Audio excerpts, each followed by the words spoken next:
It's a bit of a long story, so I'll just try and get right to the point with it.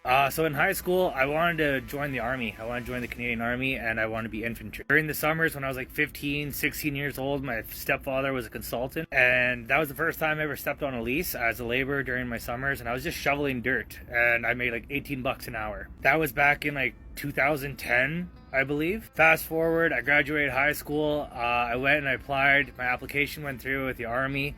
And then there was a follow-up process, and I went to that, and my application went no further because I have celiac disease, so I'm allergic to gluten, and they couldn't guarantee that my MREs would be gluten-free. Now, I'm not the smartest person by any means. I never gave myself a plan B. It was, I'm going to join the Army, that's it, that's all. So I took the bare minimums in high school. When that didn't work for me, I got into the oil field. I tried welding for a little bit. I got my second year in that, but my eyes just hated it. I tried insulating for a little bit, service rigs, rod rigs mostly, and I did a little bit of weld testing, and then I tried hot shotting.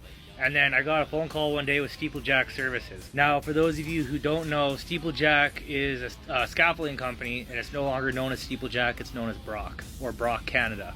While working for Steeplejack, I worked for a bunch of guys, a bunch of old school boys from West Coast Scaffolding, and that shit was militant as fuck. If you came up in like the 2000s in scaffolding, or even from like, let's say 2010 up till 2016, 2017, you know exactly what I'm talking about. Especially in like areas like Grand Prairie, Whitecourt, Fort St. John, Dawson Creek, like northern Alberta, northern British Columbia, or in Saskatchewan.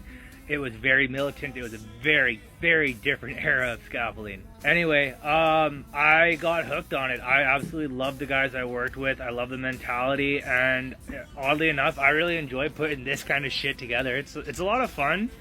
And there's a lot of critical thinking behind it, believe it or not. And you gotta have a fucking set of balls on you to do some of the shit we do. Like, if you've seen some of the scaffolds on the industrial site, it is some cowboy shit. So much for keeping that short. But yeah, that's kind of how I got into it, and that's how I ended up sticking to it.